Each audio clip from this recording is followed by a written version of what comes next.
റിലേഷൻഷിപ്പിലും ഫ്രണ്ട്ഷിപ്പിലും breakup ഉണ്ടായതിനു ശേഷം പലപ്പോഴും ആ വ്യക്തിയോട് സംസാരിക്കുവാൻ നമ്മൾ ആഗ്രഹിക്കാറുണ്ട്. It's a very normal feeling. വളരെ ഇമോഷണൽ ആയിട്ടായിരിക്കും നമ്മൾ കാര്യങ്ങൾ അനലൈസ് ചെയ്യുന്നതും ബിഹേവ് ചെയ്യുന്നതും. Prior talking to that person, you should ask certain questions to yourself. Number 1, what's my intention behind talking to that person? എന്തിനാണ് ഞാൻ ആ വ്യക്തിയോട് സംസാരിക്കുവാൻ ആഗ്രഹിക്കുന്നത്? ആ വ്യക്തിയിൽ നിന്നും എന്തെങ്കിലും ക്ലോഷർ ഞാൻ ആഗ്രഹിക്കുന്നുണ്ടോ?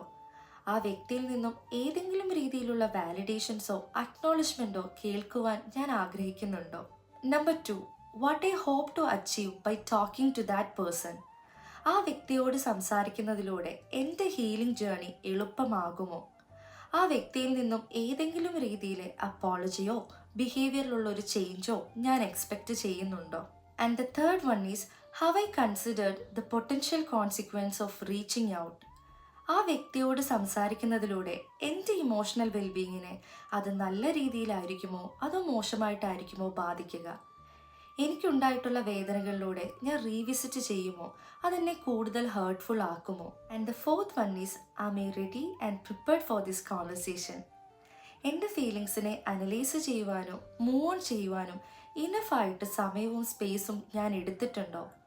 ആ വ്യക്തിയിൽ നിന്നും വരുന്ന റെസ്പോൺസ് എന്ത് തന്നെയാണെങ്കിലും അതിനെ ഇമോഷണലി സ്റ്റേബിളായി കേൾക്കുവാനും കാമായിട്ട് അക്സെപ്റ്റ് ചെയ്യുവാനും എൻ്റെ മനസ്സ് പാകപ്പെട്ടോ?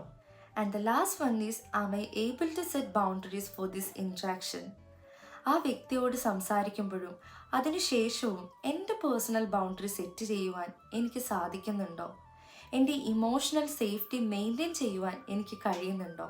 Asking these questions to yourself will help you to gain some clarity so that you can make thoughtful decisions. Thank you.